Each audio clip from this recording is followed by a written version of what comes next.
Voy a hablarles un poco de cómo surge esta actividad y mi trabajo con este grupo de profesores jóvenes que están acá en el escenario. De verdad que yo estoy bien orgullosa de compartir con estos jóvenes profesores que se han incorporado a la cátedra, pues después que yo lo hice y que en sus proyectos me incluyen a menudo. Hace cerca de 4 años recibí un correo electrónico de uno de los profesores de Derecho más jóvenes de nuestro país, Irán Meléndez.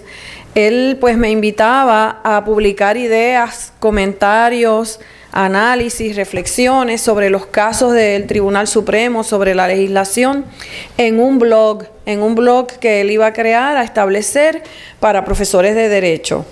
Y me pidió pues que le diera nombres de otros profesores de aquí de la facultad y profesoras que podrían estar interesados en participar en el blog. De más está decirles que yo hasta ese momento no me había planteado ni crear un blog ni participar en un blog, y todavía pues lo hago con la ayuda de Irán. Así es que, pero me pareció una idea muy interesante, muy valiosa, y entré a participar en ese blog. Sin embargo, le pedí que me tenía que enseñar a colocar mis comentarios, que todavía lo hago con la ayuda de él, porque pues para las personas que nacimos un poquito antes que ustedes, o que ellos, el trabajo con la tecnología digital pues lo hemos aprendido después de adultos, no como la gente más joven que nació desde pequeño ya trabajando con el ciberespacio y ubicados en el ciberespacio. Así que para mí ha sido un proceso de aprendizaje y también de creatividad en un sentido distinto. Poco tiempo después de que se creó el blog que se llama Derecho al Derecho, no sé si ustedes entran a ese blog con frecuencia, pero lo deben hacer porque ahí van a encontrar comentarios de profesores de las distintas materias sobre los últimos acontecimientos en el campo jurídico del país.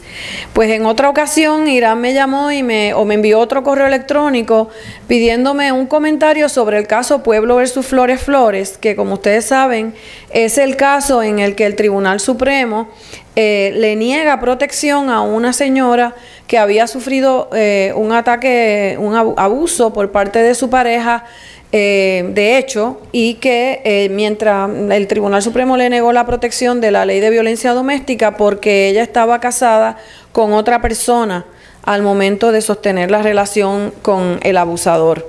Así es que ante ese caso pues me pidió Irán que escribiera una reflexión, la escribí, la titulé una determinación discriminatoria y odiosa, usando en español conceptos que se usan en derecho constitucional para referirse a leyes y a actos del Ejecutivo odiosos. Pues publicó el blog, se publicó mi reflexión, mi columna en El Nuevo Día y también en el blog, estuvo ahí como un año, y en la víspera de la Nochebuena, creo que fue del año 2009, recibo una llamada de Irán, nuevamente, en la que me dice: te estoy llamando para avisarte que mañana sale una noticia en la que pues tu nombre va a estar, y pues no tiene nada que ver contigo, pero lo que pasa es que se citó, una jueza del Tribunal Supremo citó la columna que tú publicaste en el blog Derecho al Derecho, y entonces otro juez del Tribunal Supremo se opuso e hizo unas manifestaciones críticas del uso de los blogs jurídicos como fuente de derecho. Incluso pues comparó a las escritoras de las columnas que la jueza había citado, una era mía, otra de la profesora Erika Fontanes, las comparó con Mafalda, y al blog Derecho al Derecho pues lo comparó con El Ñame y con The Onion. Y entonces ante esa actitud tan peyorativa y negativa hacia los medios electrónicos, pues se ha formado un revuelo y mañana va a salir en los periódicos la noticia. Él me avisó la noche antes, yo le dije, bueno, pues veré, y me dice, cuando leas la noticia, si tienes una reflexión, me la envías para el blog. Y eso fue pues precisamente lo que hice. Y también se publicó pues mi reacción a esa actuación de algunos jueces del Tribunal Supremo en el periódico El Nuevo Día. Además, yo he publicado un artículo en la revista jurídica de nuestra facultad que salió en junio, en el que analizo 3 casos del Tribunal Supremo similares y precisamente pues ese proceso de el caso Pueblo versus Pérez Feliciano. A la luz de ese rechazo que se percibió en la opinión de algunos de los jueces del Tribunal Supremo, no todos, hacia los medios electrónicos y el blog como fuente de derecho, pues los compañeros que manejan el blog, que son Irán Meléndez y que les va a hablar hoy, y Erika Fontanes, que no está con nosotros porque está estudiando en Inglaterra, un doctorado, ellos decidieron publicar algunos de los trabajos que aparecen en el blog en un libro, y el libro se llama como el blog, Derecho al Derecho. Así es que la idea del blog era proveer a los profesores y académicos un espacio en el que pudiéramos reaccionar rápidamente a los eventos jurídicos, tanto a las opiniones del Tribunal Supremo de Puerto Rico, de Estados Unidos, como a los eventos legislativos, porque usualmente los profesores lo que hacemos es que escribimos un artículo de revista jurídica que se tarda un año en salir, en lo que lo pulimos y se publica, y cuando ya sale el artículo de revista jurídica, primero que casi nadie lo lee y segundo pues que ya la controversia falleció o se durmió. Así es que el blog, este blog Derecho al Derecho, pues nos da la oportunidad de entrar en un diálogo crítico con los hacedores de normas jurídicas desde la perspectiva académica y proveyendo pues fundamentos en derecho para ello. Así es que en esa interacción pues hemos tenido jueces que no entendemos que todos leen el blog y lo que escribimos en él, pero algunos nos citan y otros nos critican, ¿verdad? Así es que la creación del libro pues responde a un intento por hacer quizás el libro más aceptable en las oficinas y los pasillos frente al Mar de la 8, o no sabemos si realmente al mirar el libro nos preguntamos, estamos reafirmando que el blog tiene menos peso que el libro. Así es que en esa reflexión estamos todos los que participamos en el proceso de escribir en ese blog y de trabajar en el libro.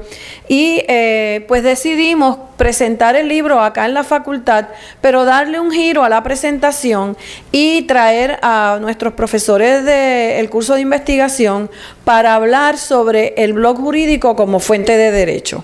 Así es que hoy vamos a estar hablando del blog, del libro, Derecho al Derecho, y del blog jurídico como fuente de derecho. Así es que me acompañan varios compañeros. Le voy a pedir primero a la decana de estudiantes, la profesora Iris Camacho, que se dirija a ustedes con un saludo y después pasamos a presentar al panel. Muchísimas gracias, Esther. Muchísimas gracias a todos y todas ustedes por acompañarnos en la noche de hoy, especialmente, ¿verdad?, nuestros compañeros jóvenes profesores de la UPR, para seguir lo que señalaba la profesora Esther Vicente. Y nada, a nombre de la facultad, yo sé que esta va a ser una noche de reflexiones interesantes, sobre todo para los profesores que somos profesores de los cursos de redacción e investigación jurídica, donde nos dieron un tema interesantísimo para discutir en el área de las fuentes del derecho, que quizás hace 10 años hubiéramos sido absolutamente incapaces de predecir, ¿verdad? Y le dio chispa a la discusión en la clase de lo que es las fuentes del derecho. Así que sin más los dejo, ¿verdad?, con esta actividad de reflexiones y crítica jurídica, producción académica, el blog jurídico como fuente de derecho, y para nosotros es motivo de orgullo la presentación de este blog libro, Derecho al Derecho. Sé que lo van a disfrutar. Gracias, decana. Fíjense que una profesora que ha escrito sobre este libro le ha llamado, ella ha usado, es la profesora Chloe Georas de la UPR, ella le ha llamado un blogro o un librog. A mí me gusta más librog. Así es que el libro que se va a presentar hoy, sobre el que vamos a hablar hoy, es un librog. Y los compiladores y autores quieren hacer algo diferente con este libro para continuar la conversación y el blogueo. Han traído 3 copias del libro que se circularon en una actividad parecida a esta que hubo anteriormente y se van a circular en otras para que los participantes y las participantes participen en el blogueo. Así es que se van a pasar las 3 copias para que ustedes hagan notas, dibujos, comentarios, lo que quieran y añadan al blog. Tienen lápices de colores para que puedan ser tan creativos como quieran. Y estos 3 ejemplares del libro se van a colocar después que pase todo este proceso de presentación del libro a través de la isla. Se van a colocar en la biblioteca de la Facultad de Derecho de la Universidad de Puerto Rico y ya yo pedí que uno debe estar en nuestra biblioteca. Y el compañero Irán Meléndez, a quien voy a presentar ahora, me dijo que sí, que va a haber uno en nuestra biblioteca. Bueno, pues voy a pasar a presentar los panelistas, los voy a presentar de corrido a todos para que según vayan hablando, no interrumpa, no tenga yo que interrumpir con la presentación. El primero que nos va a hablar es Irán Meléndez Huarbe. Irán es catedrático asociado de la Escuela de Derecho de la Universidad de Puerto Rico, ha enseñado Derecho Constitucional, Derecho a la Intimidad y Tecnología, Derecho de Ciberespacio, Derecho Administrativo y seminarios en Derecho Constitucional y el Ciberespacio. Actualmente enseña Derechos de Autor y Teoría del Derecho. Es fundador de la Clínica de Nuevas Tecnologías, Propiedad Intelectual y Sociedad en la Escuela de Derecho, así como cofundador y codirector legal de Creative Commons Puerto Rico. Actualmente es candidato a doctorado en Derecho de la New York University Law School e investiga la intersección entre la libertad de expresión y el derecho a la propiedad intelectual. Obviamente es contribuyente y cofundador del blog jurídico derechoalderecho.org y columnista regular de la revista digital 80 grados. Y es coeditor junto a Erika Fontanes Torres del libro Derecho al Derecho. El libro se llama Derecho al Derecho, Intersticios y Grietas del Poder Judicial en Puerto Rico y fue publicado por la editora Educación Emergente en el año 2012. Después de Irán Meléndez, el profesor Irán Meléndez, tenemos a la profesora Yanira Reyes, quien es profesora en nuestra facultad. Ella estudió en la Universidad de Puerto Rico, en el recinto de Río Piedras, su bachillerato y su Juris Doctor. Además, obtuvo un doctorado en Sociología con concentración en Derecho y Sociedad de la Purdue University. Laboró como abogada de servicios legales de Puerto Rico, fue procuradora estudiantil de la Universidad de Puerto Rico en el recinto de Río Piedras y desde el 2004 trabaja como profesora a jornada completa en esta facultad, donde dicta cursos de investigación, redacción y análisis, introducción al derecho, derecho constitucional 1 y 2, derecho y cambio social, sociología del derecho, y esta es la primera actividad pública en la que la tenemos como decana de asuntos académicos, interina, y pronto esperamos que sea en propiedad. Ella es la segunda persona que nos va a hablar sobre el tema de hoy. Después hablará José Luis Torres Asensio, quien también es profesor adjunto de la Clínica de la Escuela de Derecho de la Universidad de Puerto Rico y es conferenciante en la Universidad del Sagrado Corazón. José Luis tiene una maestría en Derecho de la Escuela de Derecho de la Universidad de Harvard, un Juris Doctor de la Escuela de Derecho de la Universidad de Puerto Rico y bachillerato en Artes con concentración en Ciencias Políticas de la Universidad Interamericana de Puerto Rico. Ha laborado como profesor adjunto en el recinto de San Germán, de la Universidad de Puerto Rico y como Procurador General Auxiliar en la Oficina del Procurador General del Estado Libre Asociado de Puerto Rico. Además de académico, José Luis mantiene su práctica de la profesión, la cual ejerce predominantemente ante foros apelativos en Puerto Rico, y ha tenido una práctica muy activa pro bono en diversos casos representando grupos contestatarios, como por ejemplo los estudiantes que participaron en la huelga de la Universidad de Puerto Rico en el año 2010, comunidades en riesgo de desalojo, y a las integrantes del Movimiento Amplio de Mujeres que fueron encausadas criminalmente por pintar un mural con el mensaje "Todas contra la violencia machista" en la avenida 65 de Infantería, así como organizaciones ambientales. Así es que José Luis nos trae la perspectiva desde el abogado practicante, postulante y también pues profesor clínico. Y el último panelista será Pedro Juan Cabán Vales, quien es también profesor en esta facultad.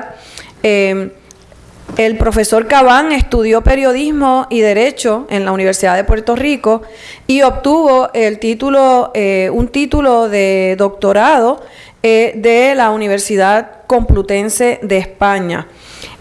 Durante los años 2007, 2008 y 2012 fungió como corrector de la reválida de abogados y a finales de este año me sustituyó a mí en la Junta Examinadora de Aspirantes al Ejercicio de la Abogacía y la Notaría, y está, pues, ocupa ese cargo que esperamos que lo ocupe por varios años.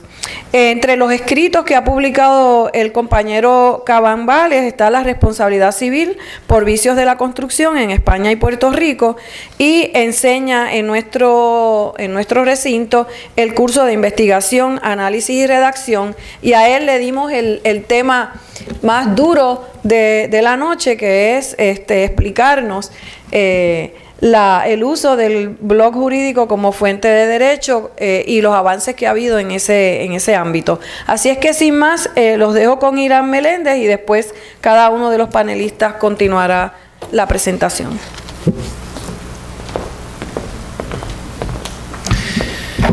Saludos, gracias a todos y todas por estar aquí.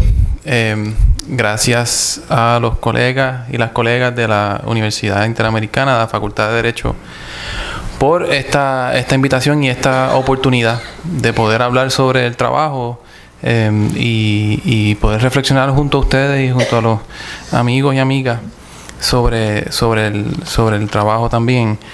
Un par de cosas así como a modo de preámbulo, ¿verdad? El libro es un trabajo pues en colectivo, ¿verdad? La profesora Erika Fontanes, que ya se ha dicho que no puede estar aquí por estar fuera de Puerto Rico, y yo pues somos administradores y editores del blog Derecho al Derecho, y un poco servimos esa misma función con el libro. Hemos pues compilado toda una serie de ensayos que se han publicado a través de los años en el blog y en algunos de ellos en otros medios también, periódicos, en 80 grados también se han publicado algunas de estas cosas. Así que tenemos muchos ensayos en el libro, pero pues hemos sido también no solamente autores sino editores del mismo, y pues hay contribuciones en el libro pues de la profesora Esther Vicente, de Luis José, de Julio Fontanet. Hay un ensayo de él ahí también, o sea que es una colección de ensayos sobre eso, en su mayoría sobre la función judicial, ¿verdad? Y sobre la crítica hacia el Poder Judicial y temas relacionados. Lo otro que quiero también decir a modo de preámbulo es que yo era de los profesores más jóvenes hace como 10 años, cuando empecé a enseñar. Ya no. Y además, finalmente, que contrario a la impresión que quizás dejó la profesora Vicente sobre mí, yo no molesto tanto. Yo te llamé varias veces nada más, pero no. Después está bien, gracias. Pero me sentí mal de momento.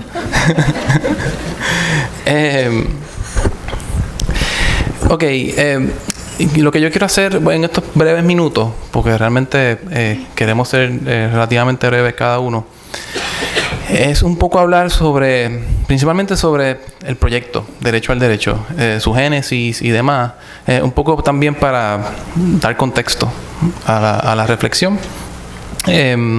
Como ustedes saben, los profesores académicos del derecho interactuamos constantemente con las opiniones del Tribunal Supremo de Puerto Rico y con los jurídicos en general, cotidianamente en las clases y también en nuestros escritos, en los artículos de revistas jurídicas. De hecho, en la Universidad de Puerto Rico tenemos una actividad anual que se celebra que se llama el análisis del término, que tal vez lo conocen.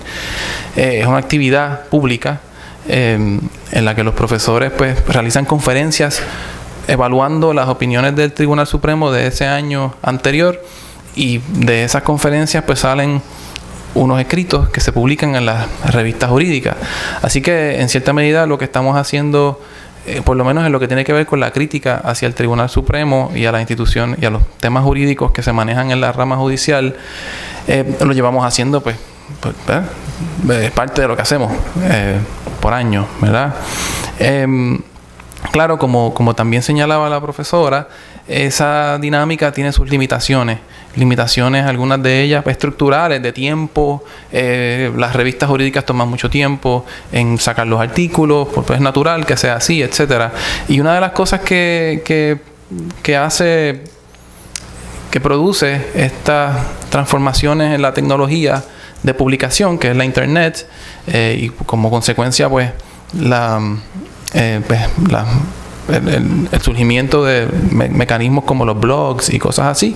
Una de las consecuencias que tienen esos desarrollos tecnológicos es, por supuesto, pues agilizar y facilitar esa comunicación, esa reflexión jurídica por parte de la academia sobre lo jurídico, y particularmente en nuestro caso también sobre el Tribunal Supremo, y eso pues tiene los efectos que ustedes pueden esperar, ¿verdad?, relacionados con la masificación y la democratización de algunas de las reflexiones que se pueden tener a veces en el salón de clase. Pues un poco pues sacar eso del salón de clase y llevarlo a otros espacios donde normalmente no hubiese llegado esa reflexión. Así que eso por un lado, ¿verdad? Que la actividad crítica que realizamos en la academia, pues es lo que llevamos haciendo por muchos años.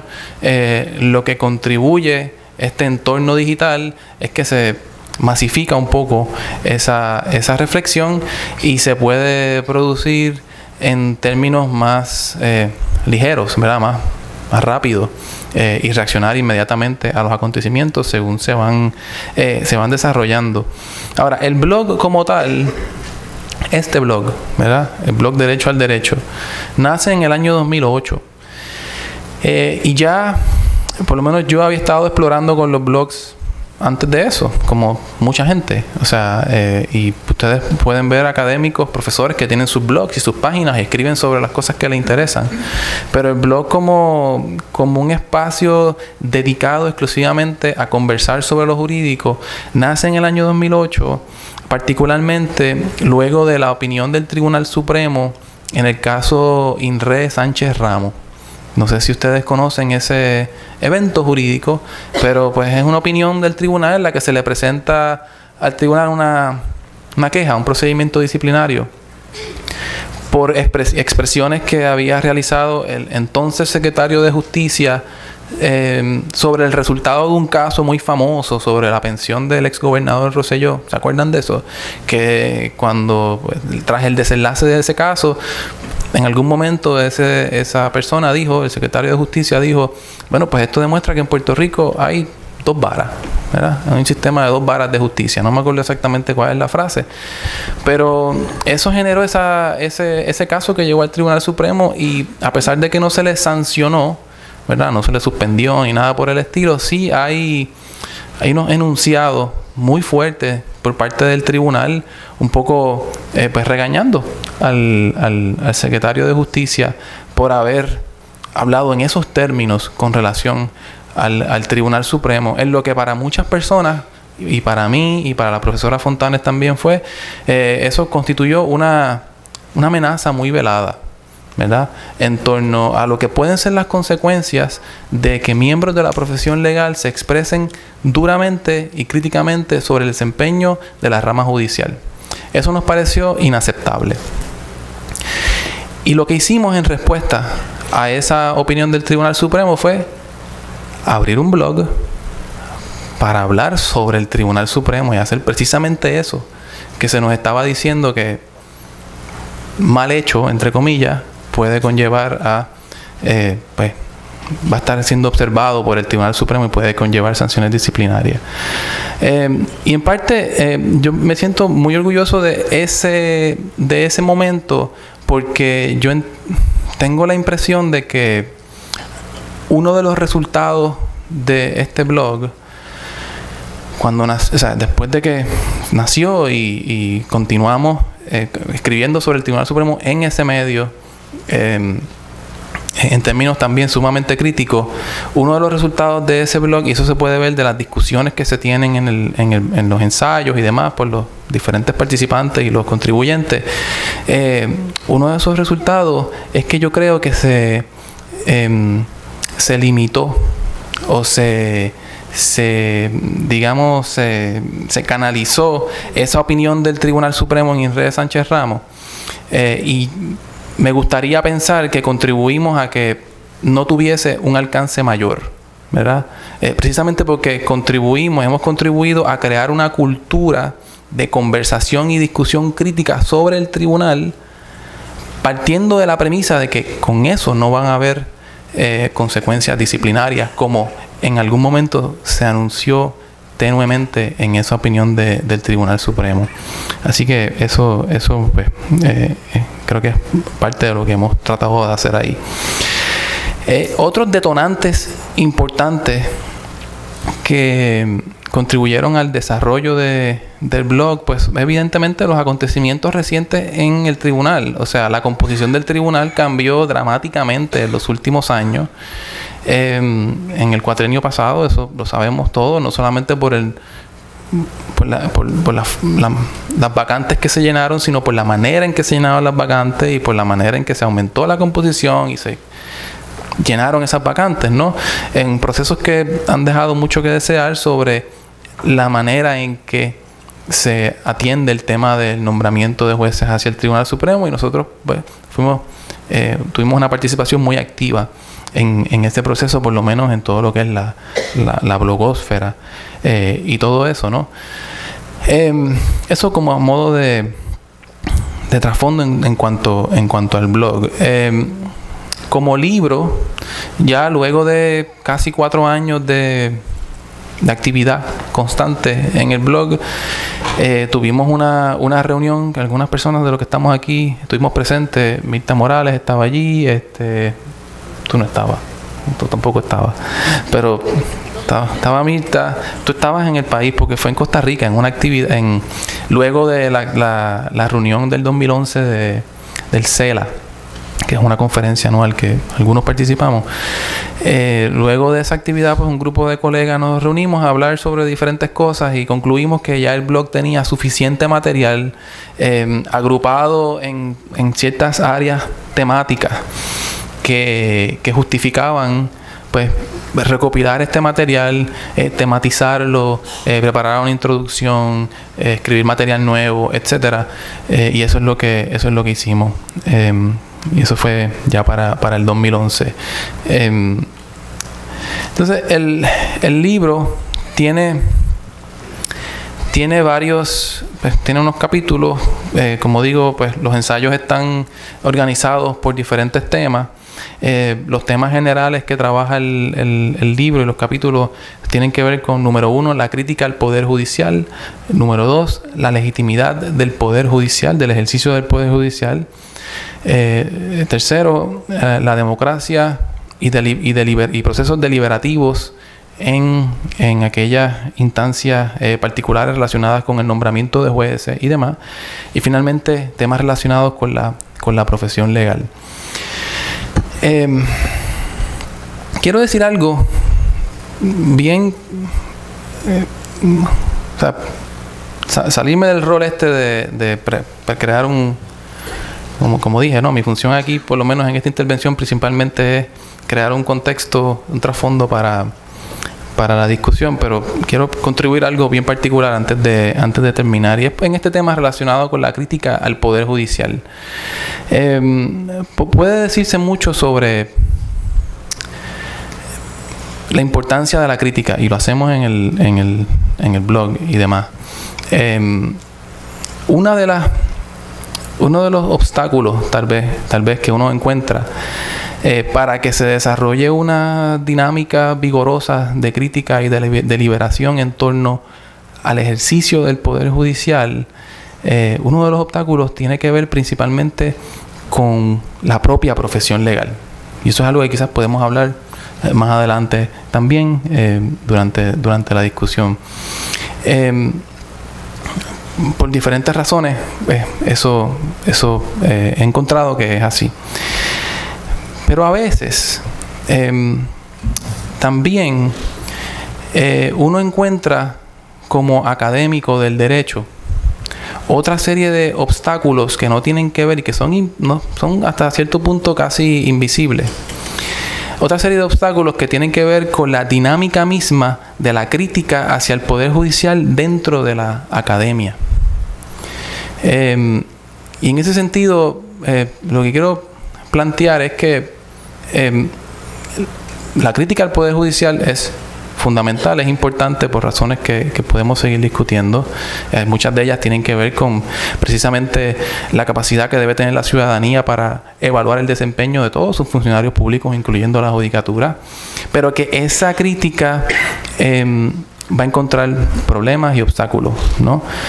Entonces, a veces nosotros pensamos que los profesores académicos del derecho están, digamos, inmunes a esos obstáculos, porque precisamente eso es lo que hacemos. Comencé diciendo yo, lo que hacemos en la academia es hablar sobre lo jurídico y criticar lo jurídico.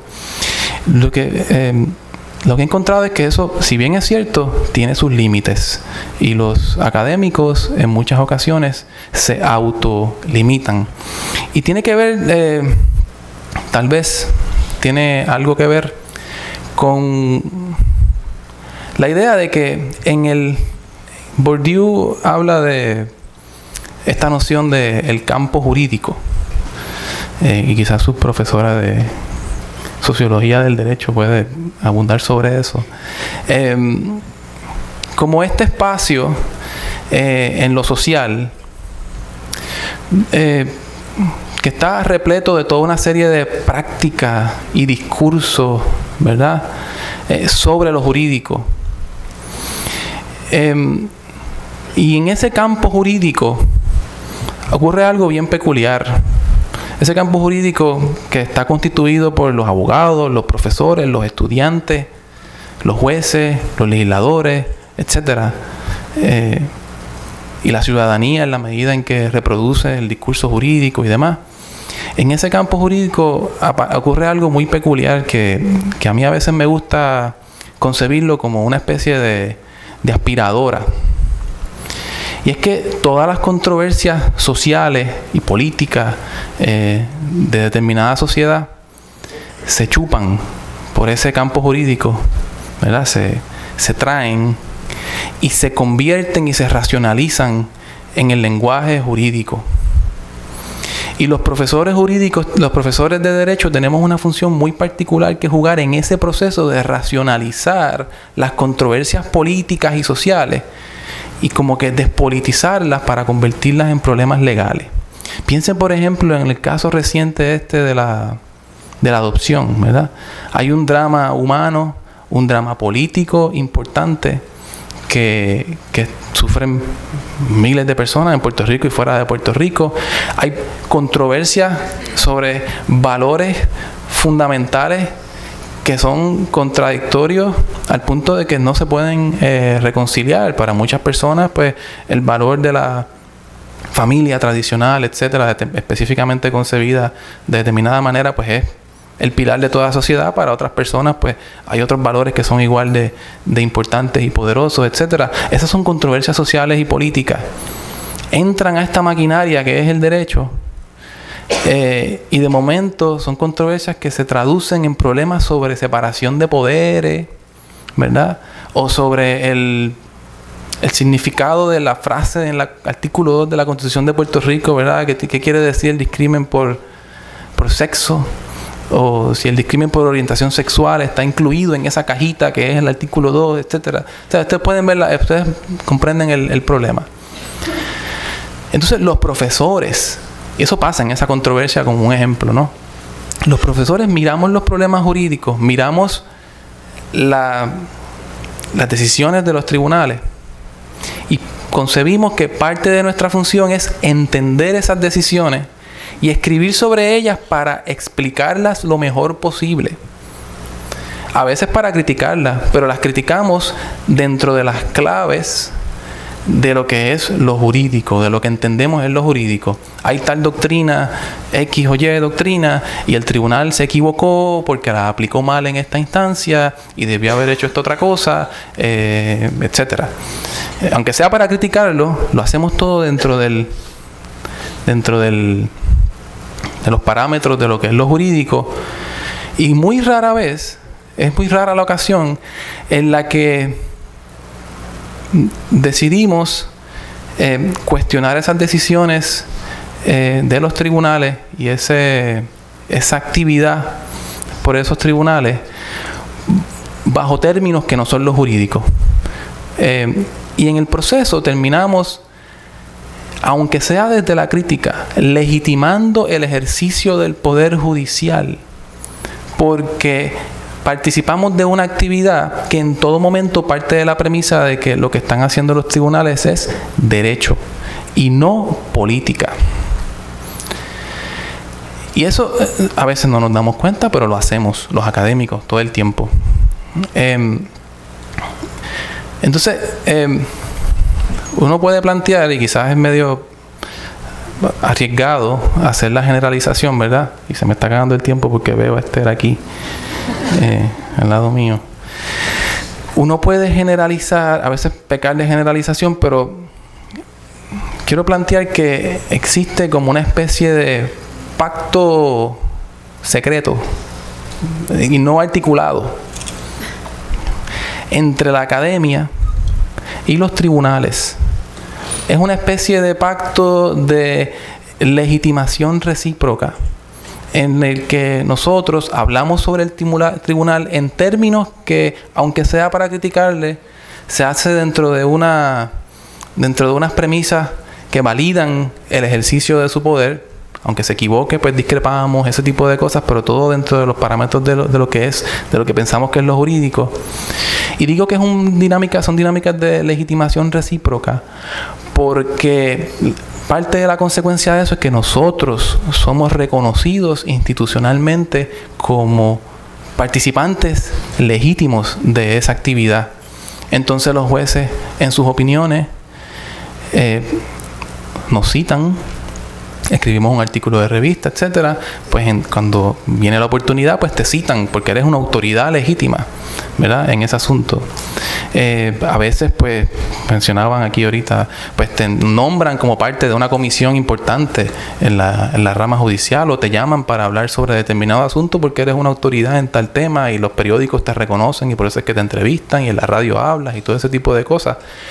Hay como una dinámica en la que, en la medida en que tú estás hablando dentro de los términos jurídicos sobre el tribunal jurídicamente y no como ente político, tú como académico también recibes esa legitimidad como académico del derecho. Y eso tiene unas consecuencias, que es que una de las consecuencias es que te ganas cierto capital simbólico en la sociedad como profesor de derecho, etcétera, y todo ese tipo de cosas. Pero otra de las consecuencias, que es a lo que voy, es una especie también de autocensura en la academia, porque se desarrollan unas claves, unas prácticas en ese campo jurídico nuestro de lo que es el comportamiento apropiado, ¿verdad?, de lo que es la crítica que es apropiada. Hay una crítica que es inapropiada, que fue la de Roberto Sánchez. Aquí hay un sistema de doble vara, ¿verdad? Porque eso ya va demasiado al corazón del sistema. Aquí cuando decís que hay un sistema de doble vara, esto es un sistema político, no jurídico. Y eso es amenazante, ¿verdad? Entonces, esa sensación de autocensura, de censura, yo la he visto, yo mismo me la he impuesto en otros momentos, escribiendo. Cuando digo, fíjate, yo no debería decir esto así, quizás lo debo decir de otra manera, etcétera. Y la he visto en profesores, colegas míos también, que también en conversaciones que uno tiene, uno sabe que se aguantan en la manera en que dicen las cosas. ¿Por qué? Por mantener ciertas formas.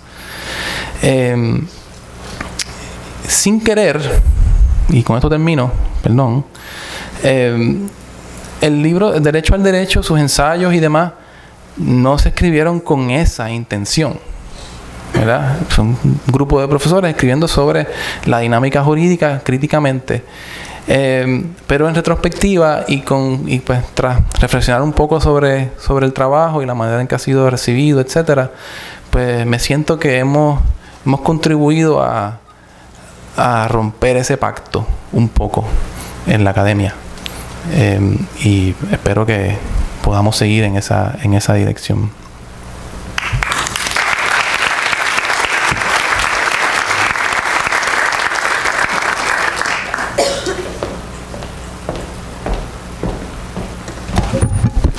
Buenas noches. Primero que todo, les recuerdo que están circulando unos ejemplares del libro. La idea es que reaccionen, que escriban, que dibujen, para después guardar esa interacción con ustedes. Voy a hablar precisamente de cosas que mencionó un poco Irán. Le titulé a esto Crítica Jurídica y Trabajo Académico, ¿cuáles son los espacios y cuáles son los silencios? Primero que todo, es un gran placer para mí compartir esta oportunidad con estos compañeros y compañeras, a la que hoy llamo compañera Esther. Fue mi profesora de teoría feminista en la Escuela de Derecho de la UPR, allá cuando ella apenas comenzaba a enseñar, y yo dudaba si había algún espacio para mí en la Escuela de Derecho. Y fue ella quien me introdujo al análisis crítico del derecho desde la perspectiva de las mujeres, al que llamo hoy compañero Irán, quien conocí cuando éramos estudiantes y con quien compartí muchas instancias de crítica al poder desde los portones y las calles de la UPR. A Luis José, a quien conocí precisamente por sus comentarios críticos y acertados en el blog Derecho al Derecho, y al compañero Pedro Cabán, a quien le llamo vecino de pasillo de oficina. Quienes me acompañan hoy me han obligado en algún momento y aún hoy me obligan a pensar en mi labor como profesora y trabajadora de la academia. Y es que entiendo que estas dos categorías no son sinónimos y requieren análisis distintos. La profesora, por un lado, tiene la ardua tarea de transmitir conocimiento, pero aún en ese ámbito, que a primera instancia podría resultar simple, se requieren compromisos. Me decía uno de mis profesores, cuando le dije una vez, yo era estudiante, y le dije que algún día me gustaría convertirme en profesora, me dijo que este trabajo es el más sencillo si se hace de manera mediocre y el más complicado si se asume con responsabilidad. Y es que nos enfrentamos todos los días al dilema de cómo asumimos esta tarea. La profesora o profesor puede dedicarse solo a transmitir conocimiento o puede, por otro lado, crearlo. La creación de conocimiento desde las aulas requiere, por un lado, el acercamiento crítico a la materia y, por otro lado, la construcción de espacios democráticos de rupturas jerárquicas dentro del salón de clases. Eso de por sí sería de entrada una tarea importante para la consecución de un mundo más justo, en la medida en que uno establece un diálogo con los estudiantes, y si no más justo, por lo menos un poco más divertido. No obstante, la profesora o el profesor también tiene otras esferas de trabajo. En algunos casos, como el mío muy recientemente, se asumen labores administrativas. En ese ámbito en el que me encuentro, siempre recuerdo a Mafalda cuando decía, como siempre, lo urgente no deja tiempo para lo importante. Y es que las urgencias nos persiguen y dificultan la labor que entiendo es la realmente académica. Y aquí otro de los dilemas. ¿A qué tipo de trabajo académico dedicamos el tiempo y esfuerzo? Dice Bell Hooks, una escritora y feminista norteamericana negra, que el trabajo académico que se realiza en el ambiente universitario está confinado por las demandas institucionales y profesionales que requieren cumplir con normas y reglamentos, objetivos, currículos, prontuarios, assessment, evaluaciones, notas, comités. Requiere aprender un lenguaje compartido y performativo que se aleja en muchas ocasiones del trabajo intelectual. Las profesoras y profesores de Derecho estamos particularmente limitados por las exigencias de la especialización de las materias, constitucional, administrativo, familia, penal, y además por lo que se considera trabajo académico valioso, tanto en términos de los temas como en términos de los foros. El trabajo del profesor de Derecho suena de cierta forma y se organiza de cierta forma y se publica en ciertos sitios, entiéndase el tratado o la revista jurídica. No obstante, cuando ese trabajo sale de los confines universitarios y es pertinente para un mayor número de gentes y grupos, cuando transgrede y afecta y cuando molesta, entonces podemos hablar de un trabajo intelectual. Aquí otro dilema, porque el trabajo intelectual puede no estar ajeno también a complacencias dogmáticas o político-partidistas, recordando la clasificación aquella gramsciana del intelectual orgánico hegemónico, que es el que justifica el orden y el poder. Entonces, el reto es convertirnos en intelectuales transformativos, en intelectuales comprometidas y comprometidos con el análisis sagaz, valiente y oportuno, comprometidas con la denuncia de la violencia, pero no solamente esa violencia que ocurre allá en Irak y en países lejanos, ¿no?, sino también la violencia que ocurre aquí en casa, en la vida cotidiana, en la palabra, en la práctica gubernamental y desde el poder. Este compromiso social no solo debe darse desde nuestra labor profesoral o académica, en nuestros escritos o en conferencias, sino que debemos adoptar lo que Hooks propone, que nuestras vidas sean un ejemplo vivo de nuestra política. O como propone Robert Wesley Sumichow, un constante intento de performing the theory. Porque como dice Mafalda otra vez, resulta que si uno no se apura a cambiar el mundo, después es el mundo el que lo cambia a uno. El compromiso serio con la crítica jurídica o con el análisis comprometido nos aleja en ocasiones de la publicación tradicional. Eso que mencionaba Irán previamente. La publicación que lleva prestigio o consigue citaciones en la jurisprudencia o en otros tratados. Decía Richard Delgado que los juristas de mayor prestigio suelen citarse a ellos o a ellas mismas. Es un círculo, ¿no? Un sistema de estrellas que excluye a las minorías. Él lo llamaba The Imperial Scholar. Y Delgado denunciaba que la práctica en la academia, esa práctica en la academia excluye particularmente al joven, al negro, al latino y aún más a la joven, a la negra, a la latina.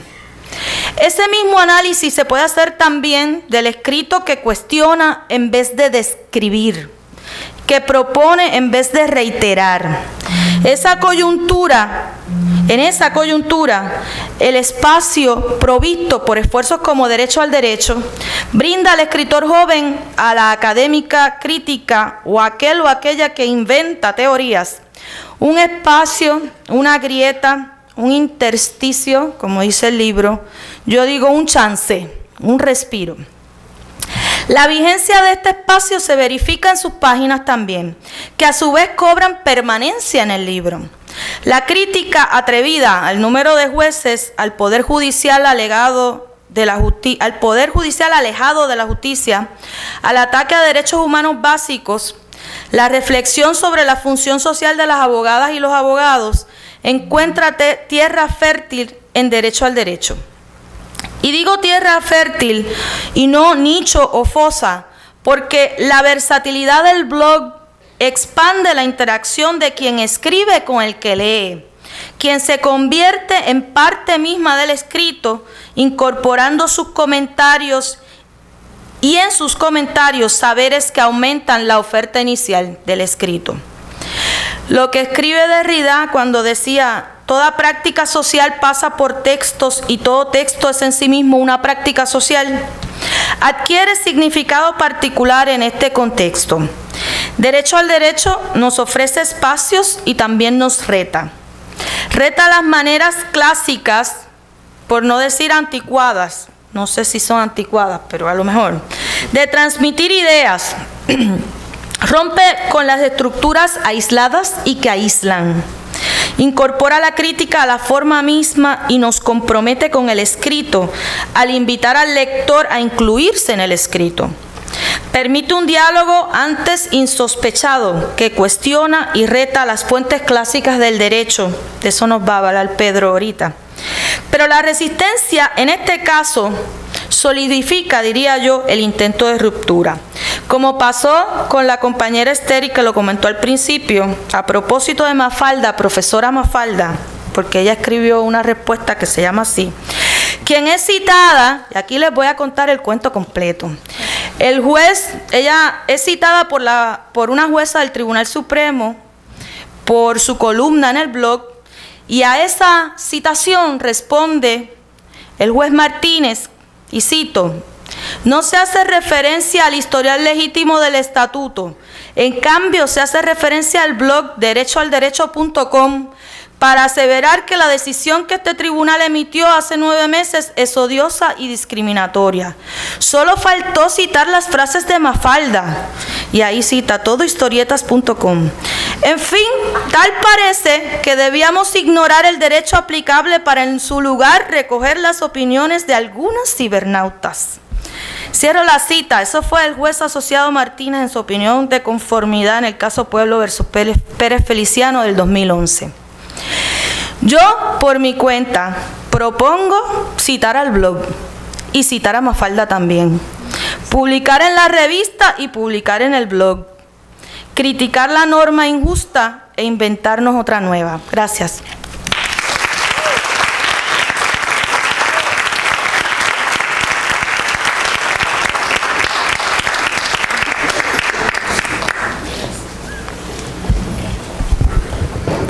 Buenas noches.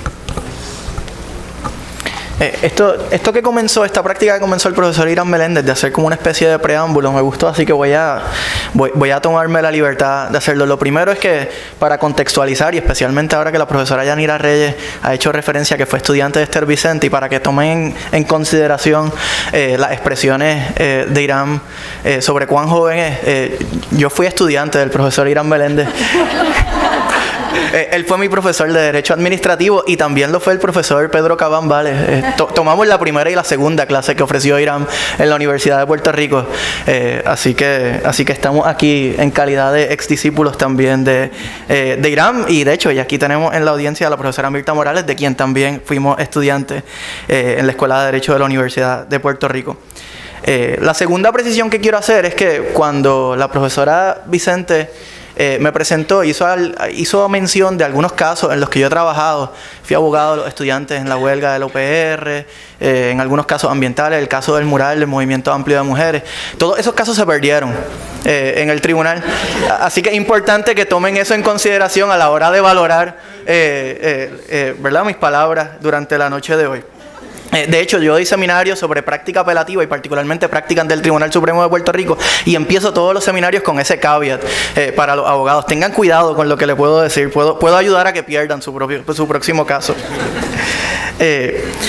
Cuando tuvimos la reflexión sobre los temas que íbamos a estar trabajando en la noche de hoy, me tocó por razones obvias, que le explicaré a continuación, el tema de la crítica desde la perspectiva del abogado practicante. ¿Y por qué? Bueno, pues porque en efecto tengo una práctica bastante concentrada ante foros apelativos, y aún así, desde quizás el 2009, cuando concluí mis estudios graduados, pues participo de manera activa en estos debates que se dan, tanto en el blog Derecho al Derecho como en otra publicación, en 80 grados, donde soy columnista regular, en lo que llamamos la crítica al tribunal o la crítica a las instituciones. Y me parece que esa distinción es importante. De una parte, el profesor Irán Meléndez y la profesora Yanira Reyes le han hablado de la importancia de la crítica desde la perspectiva de la docencia, ¿no?, de la academia, e Irán en particular habló sobre unos retos que enfrenta la academia también, o sea, a la hora de hacer esa crítica. Pero el abogado que postula ante el Tribunal Supremo pues, enfrenta unos retos muy distintos, ¿no? O sea, con la mano izquierda estoy publicando entradas en el blog Derecho al Derecho o en la página de 80 grados, criticando decisiones del Tribunal Supremo, y con la mano derecha estoy firmando escritos ante ese mismo tribunal, y se pregunta uno, bueno, ¿qué impacto tendrá lo que uno está escribiendo, lo que uno está publicando en línea sobre las posibilidades de prevalecer, particularmente si, regresando, he perdido esos casos que ustedes han escuchado? Pues no sé, pero es un tema obviamente que está muy vigente y muy importante y que lo tenemos que tomar en consideración. La otra distinción importante de por qué cabe hablar de la crítica desde la perspectiva del abogado postulante es que quizás somos los que de primera mano tenemos una reacción del cliente que no prevalece en el tribunal. Nos toca a nosotros y no a ningún otro operador del derecho compartir las malas noticias. Me tocó a mí compartir con la comunidad Villas del Sol, que un tribunal había declarado con lugar la solicitud de desahucio de la autoridad de tierras, y que me tocaba entonces discutir las posibilidades que tenían, presentar un escrito de apelación que tenía pocas posibilidades de éxito, ¿no? O sea, compartirle a una comunidad que realmente eventualmente se van a tener que ir de su vivienda, ¿no? Una experiencia desagradable. Y también me tocó compartir con comunidades que se oponían a la construcción del proyecto del gasoducto del norte, y que eran objeto de un pleito también, de una demanda de expropiación, o sea que se exponían a perder su vivienda también como resultado de la construcción de ese proyecto, que el Tribunal Supremo concluyó que pese a que ya se les habían presentado esas demandas de expropiación a ellos, esas personas no tenían legitimación activa para cuestionar alguna autorización que se expidió en ese proyecto. Entonces, desde esa perspectiva, ¿no?, desde ese sitial muy particular es que yo hago la crítica. Y la hago, y por eso quiero aprovechar para hacer quizá una reflexión muy personal, muy íntima, sobre mi experiencia, sin pretender entonces tratar de desarrollar algunos lineamientos generales sobre lo que les sugiero a ustedes que hagan cuando entren a la profesión, o lo que creo que otros colegas o otras colegas deban hacer. Pero lo hago porque creo que existe un vínculo robusto entre el ejercicio de la profesión legal y el fortalecimiento de la democracia. Y eso no es una noción radical, es una noción que quizás encuentra sus raíces en la naturaleza misma del rule of law, ¿verdad?, el concepto del Estado de Derecho, y que está presente en nuestros cánones de ética profesional. En el preámbulo se habla de que la abogacía tiene una función que está muy vinculada al fortalecimiento de la vida democrática y de las instituciones, y que nosotros somos, en segunda instancia, agentes que estamos encargados de asegurar o de fomentar la confianza en esas instituciones.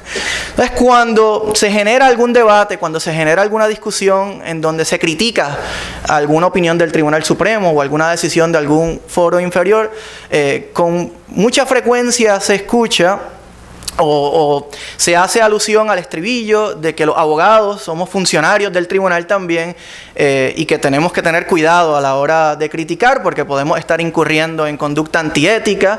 Se alude, ¿verdad?, a las restricciones al ejercicio de la libertad de expresión de los abogados, y eso me parece, de hecho quiero remitirlo, es un tema que se discute ampliamente en el primer capítulo del libro de Derecho al Derecho y en las entradas del blog, dentro de distintos contextos. Uno de ellos, el profesor Irán Meléndez aludió a ello, y es la publicación de la opinión del Tribunal Supremo en el caso de Inré, secretario de Justicia, Inré Sánchez Ramos, que, paréntesis, esa opinión se publica el 31 de julio del 2008, casualmente el mismo día que se publican otras dos opiniones importantes del Tribunal Supremo, que son las opiniones en el caso de Paseo Caribe, en caso en el cual el compañero Pedro Cabán y este servidor fuimos abogados nuevamente perdidosos, o sea que ya van viendo cómo sigue la secuencia.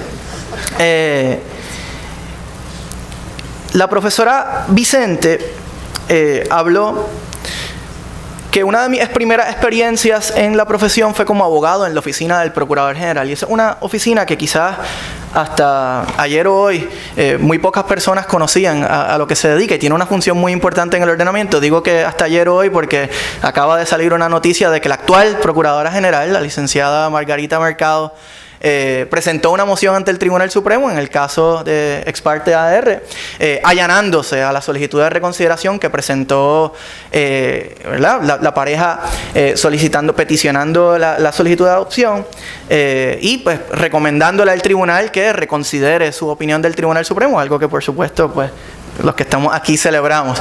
Pero la oficina del Procurador General se dedica a representar el interés del Estado ante foros apelativos en Puerto Rico y Estados Unidos. Es una oficina, por ende, que tiene una importancia fundamental, es parte del Departamento de Justicia, pero es tan importante ese puesto que es un nombramiento que hace directamente el gobernador de Puerto Rico, o sea, no un nombramiento de confianza del secretario de Justicia. Mi primera experiencia de trabajo, o tal vez mi primera experiencia significativa de trabajo, fue como abogado en esa oficina. Y allí tuve la oportunidad de enamorarme de la práctica apelativa del derecho, y por eso es que me he dedicado a hacerla.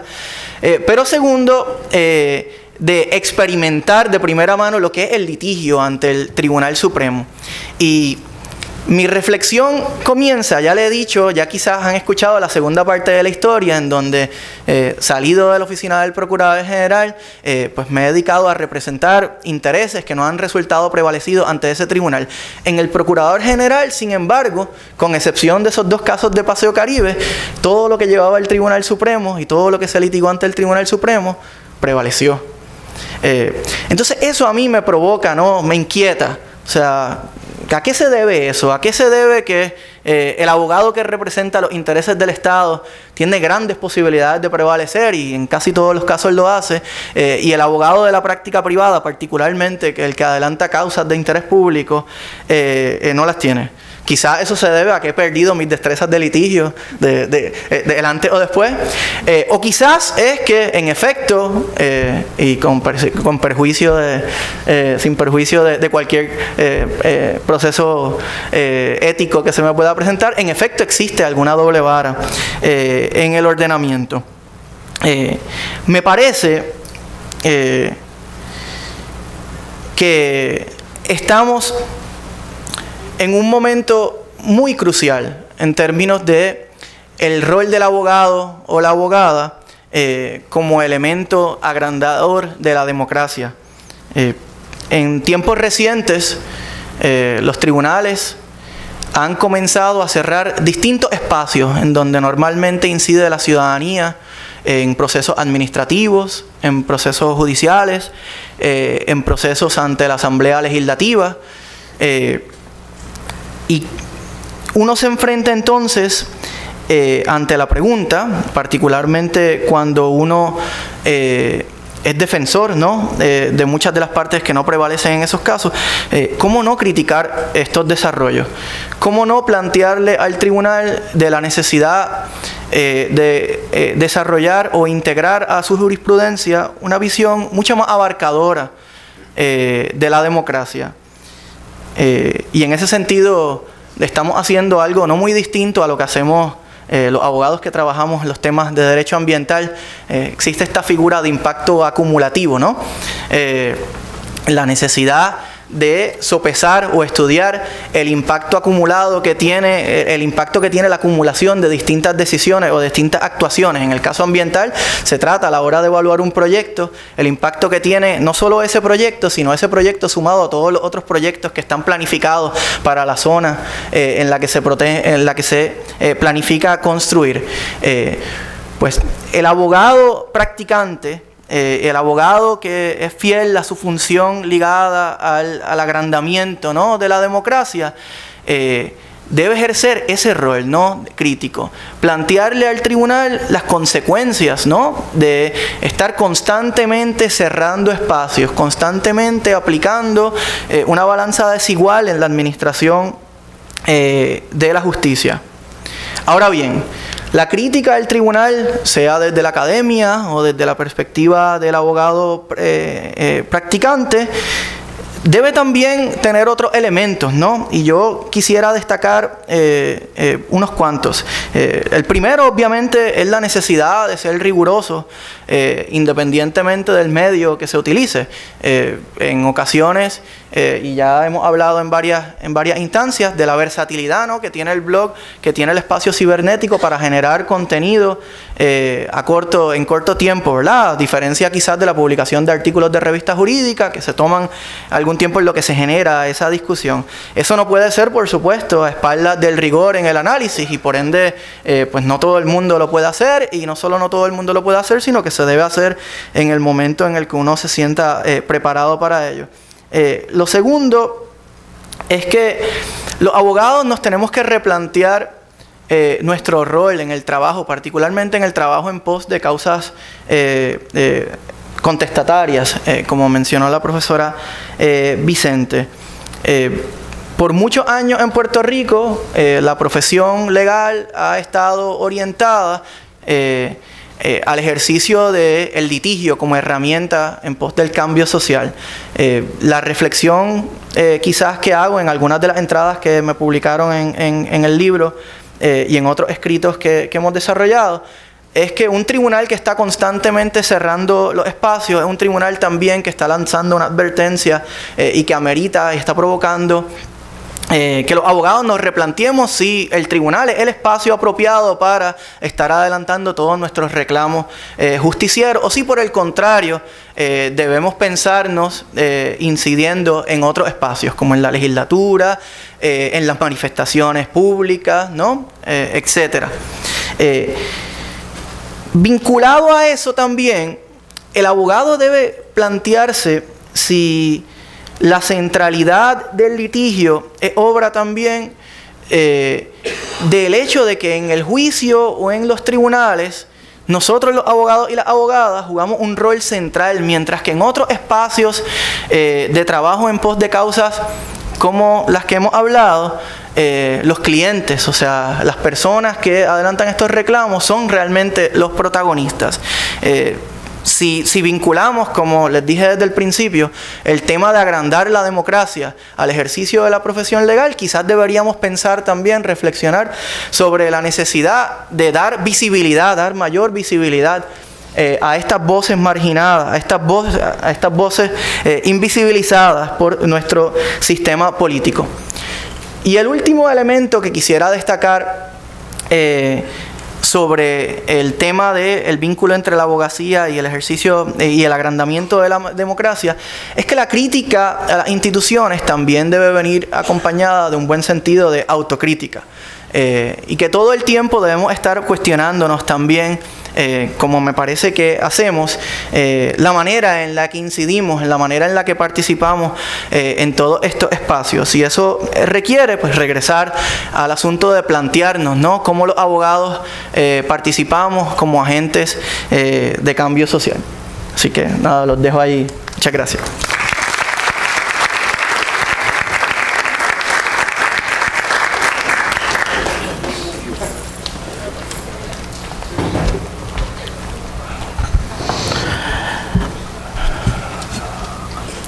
Buenas noches, tengan todos muy contentos de poder dirigirme a ustedes en esta noche. Tengo que comenzar mi exposición agradeciendo primeramente a la profesora Esther Vicente, a la decana de Asuntos Académicos, Yanira Reyes, porque la verdad es que la idea original de organizar este foro fue de ellas y de Irán, y luego entonces es que Esther y Yanira me comentan a ver si quiero participar, así que les agradezco eso y la oportunidad de poder dirigirme a ustedes. Además, en cuanto a Irán y en cuanto a Luis José, ya ellos han adelantado en algo que nos conocemos de hace algunos años. Irán, en efecto, fue mi profesor de Derecho Administrativo en la primera clase que impartió en la Universidad de Puerto Rico, así que es un gusto poder compartir el foro con él, ahora como colegas y como amigos que somos ya desde hace tiempo.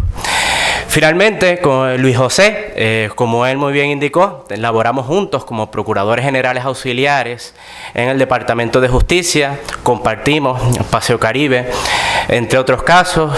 La mayoría de las veces, hay que decirlo, Luis, en la derrota. No todos fueron derrotas, también hubo alguna que otra victoria.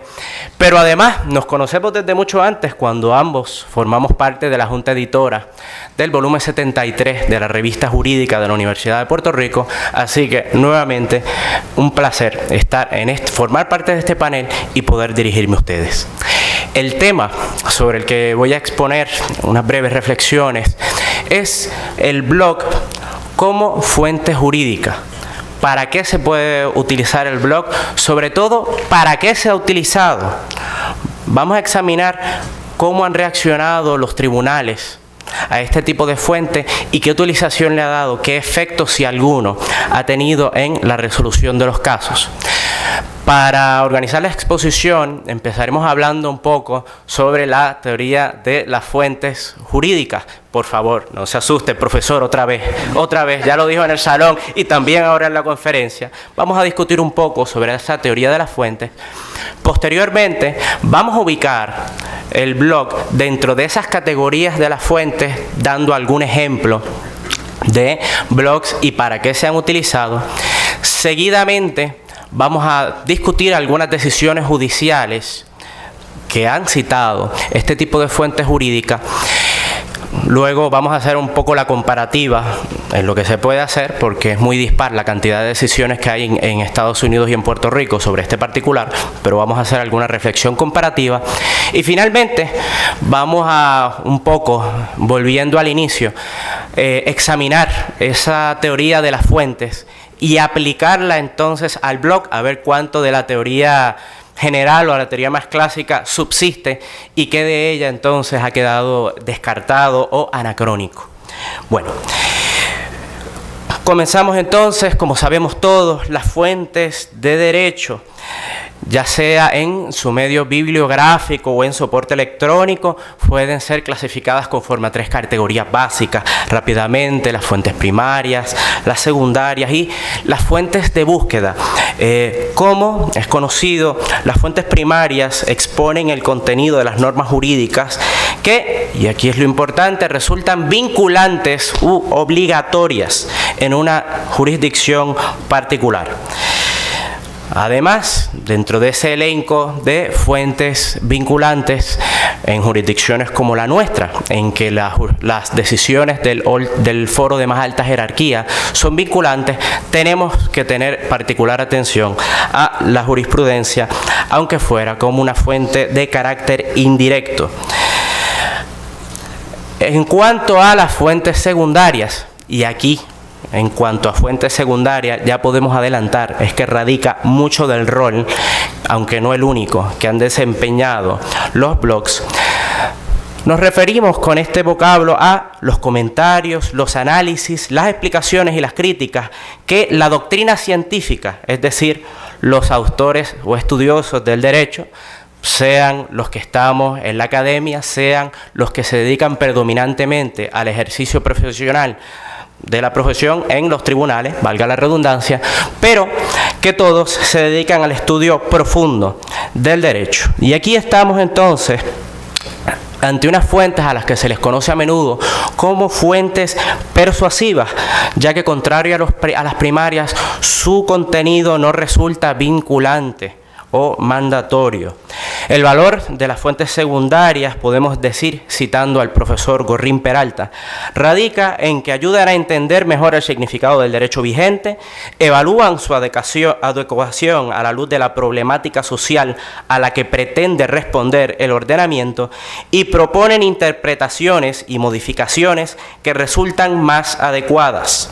En ocasiones, el prestigio de los autores y la calidad del pensamiento que exponen esta fuente las convierten en fuerzas verdaderamente determinantes de la significación que hay que reconocerle al contenido de las fuentes primarias.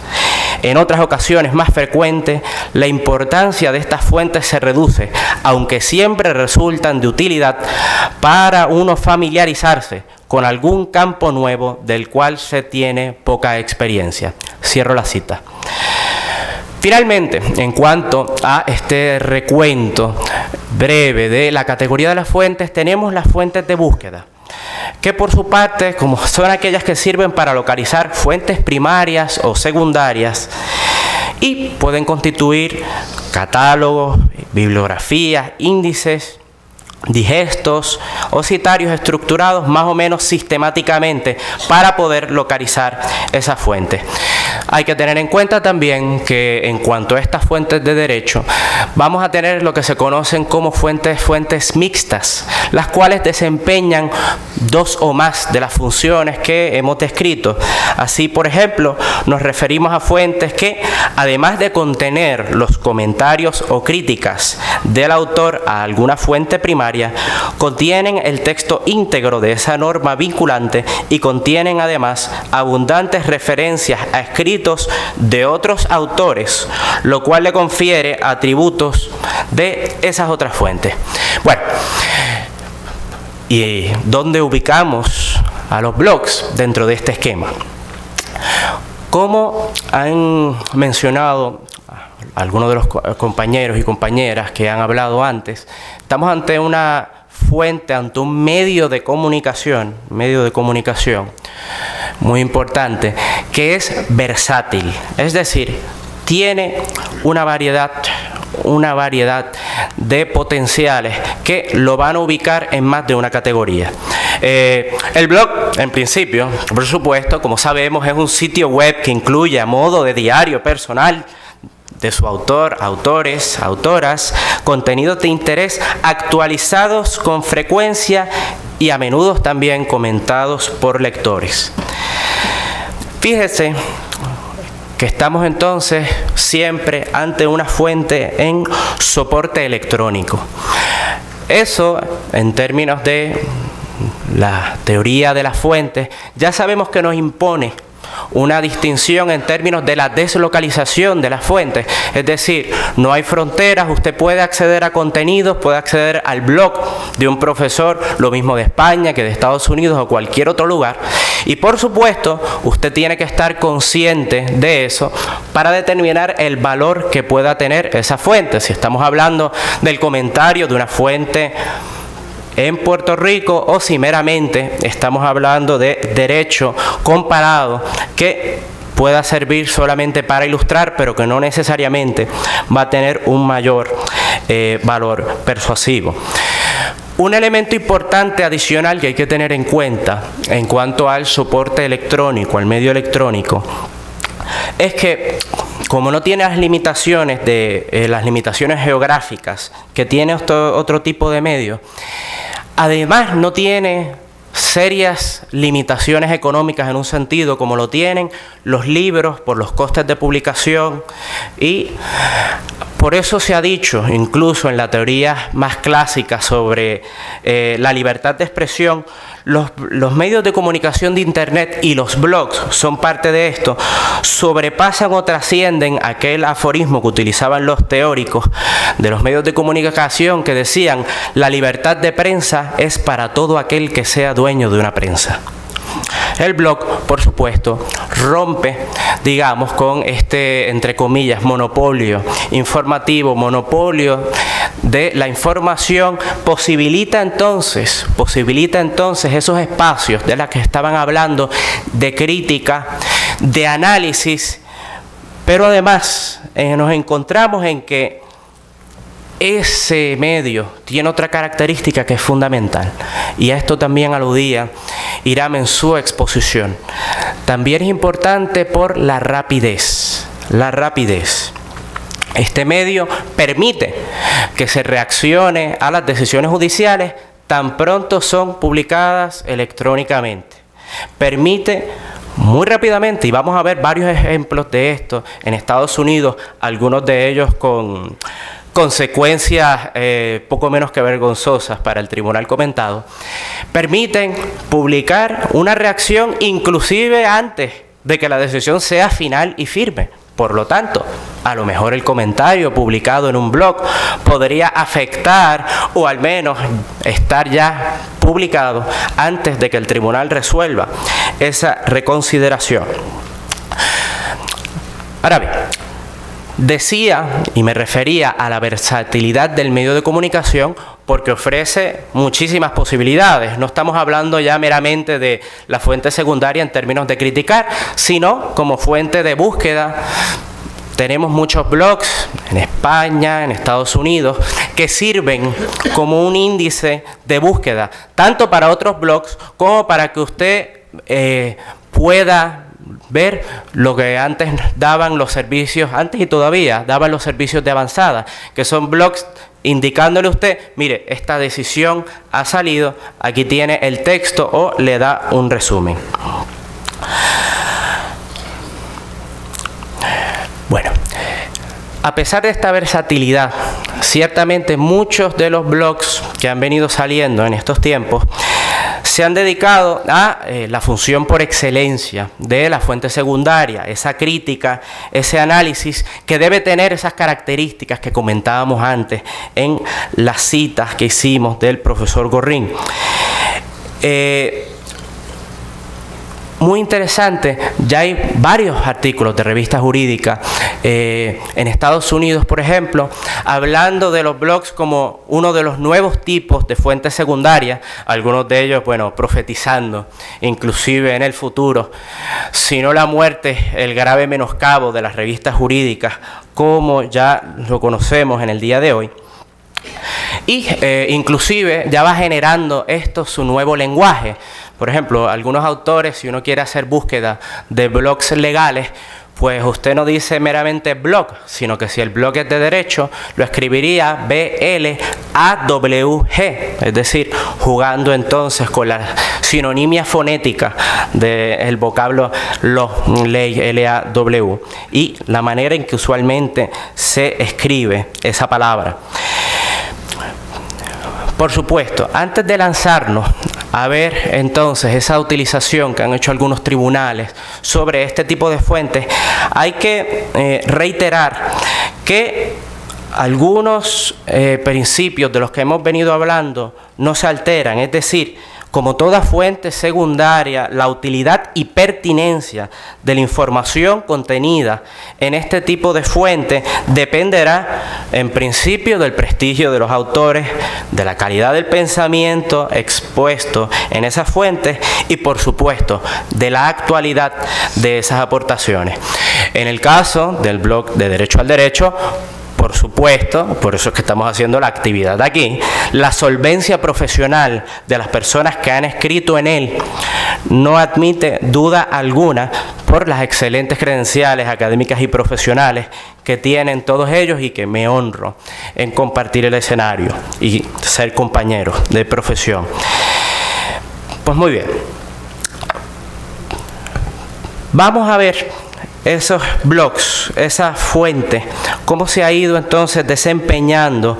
Particularmente vamos a ver ahora algunos ejemplos y vamos a ver algunos utilización de esa fuente en decisiones judiciales. Lo primero, entre los múltiples ejemplos que hay del blog como fuente de búsqueda, por ejemplo, podemos encontrar uno llamado blog.com, pero ojo, blog escrito con el neologismo que les indiqué, como lo de ley en inglés. Y este es un blog, por ejemplo, que es un motor de búsqueda que indexa los diversos blogs que hay en Internet, como se imaginarán, tiene un énfasis fuerte en blogs estadounidenses, pero los indexa, que si a usted le interesa derecho internacional, derecho constitucional, la materia que sea, va a tener una lista de ese tipo de blogs. No, a usted lo que le interesa son blogs escritos por profesores universitarios, está indexado también de esa manera. Y ahí entonces tenemos un primer ejemplo del blog, ya no necesariamente como una fuente secundaria, pero sí como una fuente de búsqueda que le va a poder dar acceso a esas fuentes secundarias y particularmente sobre el tema que a usted más le interese. Tenemos otros blogs, como por ejemplo, que desempeñan más de una de las funciones indicadas, como el SCOTUS Blog, que es el blog dedicado íntegramente al análisis de las decisiones del Tribunal Supremo de Estados Unidos. Decimos que les digo que este blog desempeña varias funciones simultáneas, porque por ejemplo, allí usted puede a la misma vez tener noticias de lo que el Tribunal Supremo de Estados Unidos acaba de expedir, es decir, no lo ha resuelto en los méritos, el tribunal solo ha determinado que va a escuchar argumento oral, que va a recibir escritos, y eso le informa de este suceso tan pronto ocurre, lo cual por supuesto da oportunidad a que el que quiera reaccionar desde ahora pueda examinar las decisiones apeladas, pero más todavía, ese blog permite que usted pueda leer y bajar a su ordenador las peticiones de certiorari, las peticiones de certiorari de aquellos abogados que las han presentado ante el Tribunal Supremo de Estados Unidos, y ya usted tiene la posibilidad de ver, déjame ver el argumento. A lo mejor usted tiene un caso que trata de lo mismo. Vamos a ver cuál fue el argumento, si no ganador, al menos que abrió las puertas del tribunal para que se escuchara el argumento y poder seguir defendiendo la causa del cliente. Este blog además tiene, por supuesto, escritos de fondo, desempeñando ya el rol más tradicional de la fuente secundaria en términos de que critica y analiza decisiones ya rendidas por el Tribunal Supremo de Estados Unidos. Bueno, para 2010 en Estados Unidos existían alrededor de 2.800 blogs sobre temas de derecho. De alrededor 235 de ellos, más o menos, son escritos por profesores de derecho. Y entonces la pregunta es, bueno, se están generando unos contenidos. Vamos, perfecto, muy bien, profesor, ya nos ha dicho las funciones, vale. Y bueno, ¿cómo lo han recibido los tribunales? Bueno, los estudios que hay publicados nos han indicado, por ejemplo, que entre 2004 y 2009, un total de 287 opiniones judiciales citaron blogs en sus dictámenes. Y aquí decimos, lo citaron, pero el detalle, ¿para qué? ¿Para qué? ¿Para qué lo utilizaron? Bueno, tal como las funciones o la utilidad que puede tener un blog, los propósitos para los cuales lo citaron los tribunales fue variable. En algunas ocasiones lo utilizaron como fuente secundaria para fundamentar un análisis jurídico y llegar a una decisión. En otras ocasiones se utilizaron blogs como fuente de información, pero sobre datos fácticos. Vamos a ver a qué se refería con eso. Y en otras ocasiones se citaban blogs simplemente porque tenían en ese blog publicados documentos que el tribunal determinó que era importante hacer referencia a ellos, y citaba entonces al blog como un medio de comunicación que permitía acceder a ese contenido. En total, para dar el desglose, 45 de esas decisiones se citaron como fuente de autoridad para fundamentar resultado, 26 para sostener un hecho y 14 como fuente para obtener documentos. Observen que este es 2004-2009 y aquí está muy filtrado el resultado. Si busca meramente buscar vocablos de blog más recientes, va a obtener muchísimos resultados. Lo que pasa es que habría que limpiar, sofisticar un poco el análisis en términos de ver cuál es esa utilización. Valga mencionar además que no estamos tomando en cuenta en esta estadística las múltiples ocasiones, muchas, miles, en que los tribunales hacen referencia in passimo a un blog solamente para definir un concepto que no es esencial o que no es una fuente persuasiva, no efectúa alguna de las funciones que estamos indicando aquí. Bueno, vamos a empezar por el Tribunal Supremo de Estados Unidos. ¿Por qué no? La primera cita que hubo un blog en una decisión del Tribunal Supremo de Estados Unidos fue en la opinión disidente del juez Stevens en el caso de United States versus Booker del año 2005. Casualmente se citó allí a un blog de un profesor de Ohio State University y era un blog especializado sobre los sentencing guidelines que se aplican en los tribunales federales. Se citó esa fuente precisamente por un documento, un memorando del Departamento de Justicia Federal que estaba publicado, en ese momento solo estaba publicado en ese blog particular. La mayoría de las citas que ha hecho el Tribunal Supremo de Estados Unidos sucesivamente hasta ahora han sido o bien para referirse a documentos como en el caso de Booker o ya para establecer elementos fácticos. Ahí tenemos, por ejemplo, en US versus Jones, la opinión concurrente de la juez Sotomayor, que cita un blog, y ya no aquí jurídico netamente, sino un blog del New York Times,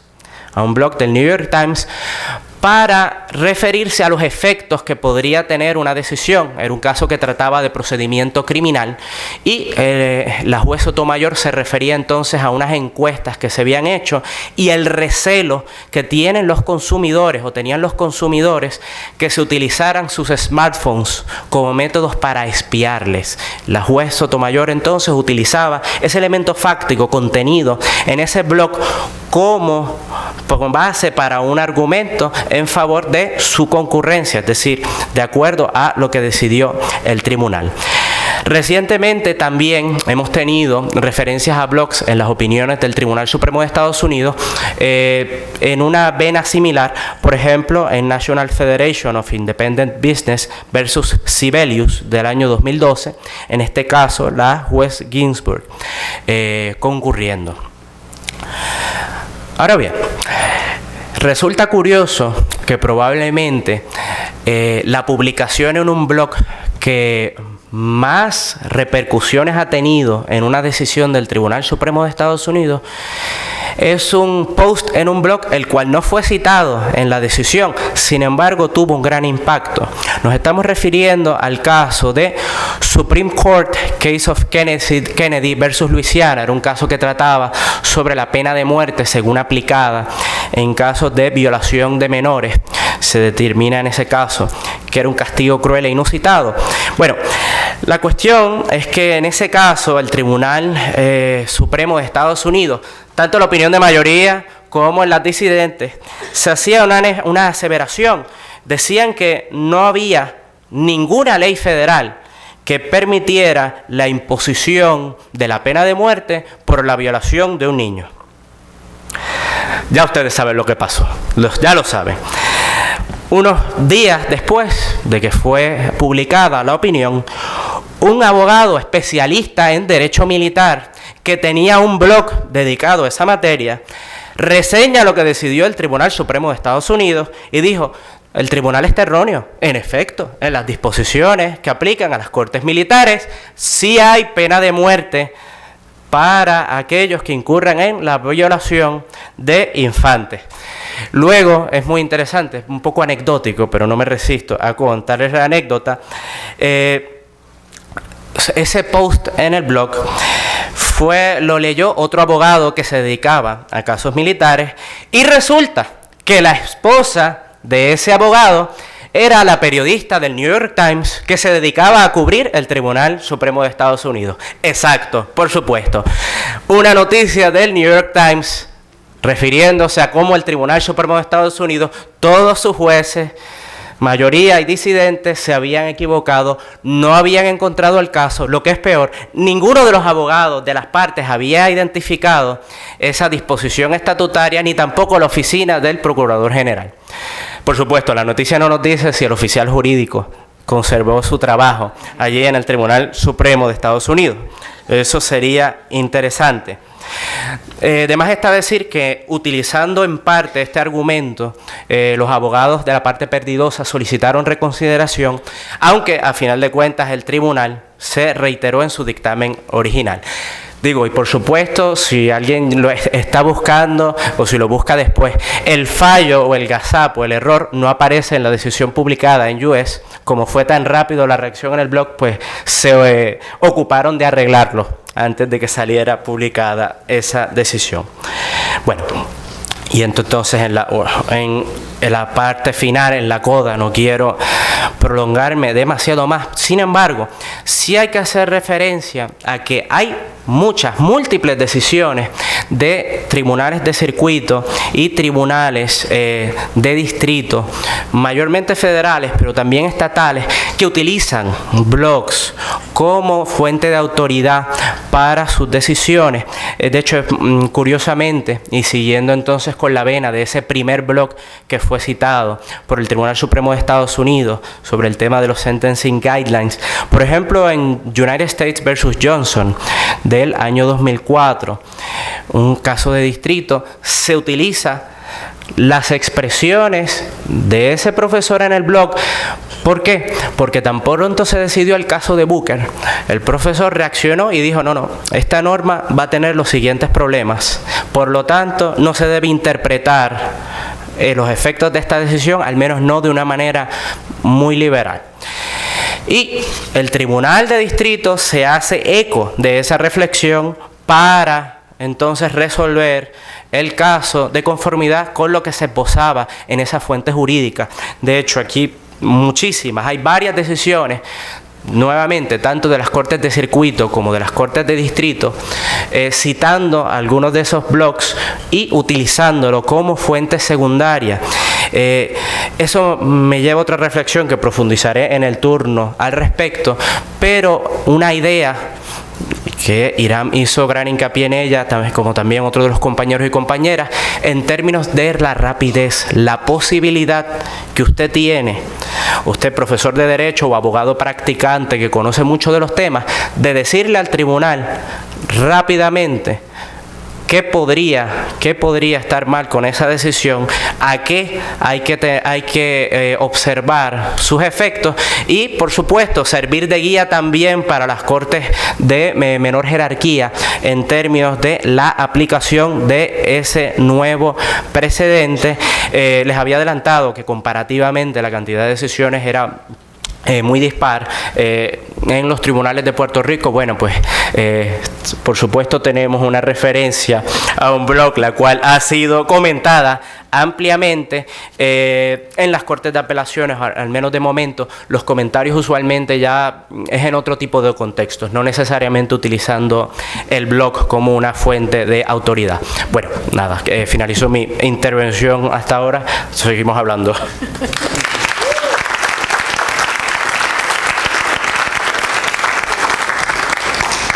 Muchísimas gracias a nuestros 4 panelistas. En el conjunto, unos planteamientos muy interesantes desde la academia, desde la práctica, y el compañero Cabán en un análisis jurídico y formal, ¿no?, sobre la utilidad del blog como fuente de derecho, que nos demuestra que se utiliza como fuente secundaria y que nuestro país en este aspecto tiene que ponerse al día, como nos hemos puesto los profesores. Nuestros tribunales, la judicatura, tiene que actualizarse como lo hemos hecho muchos de los académicos del país.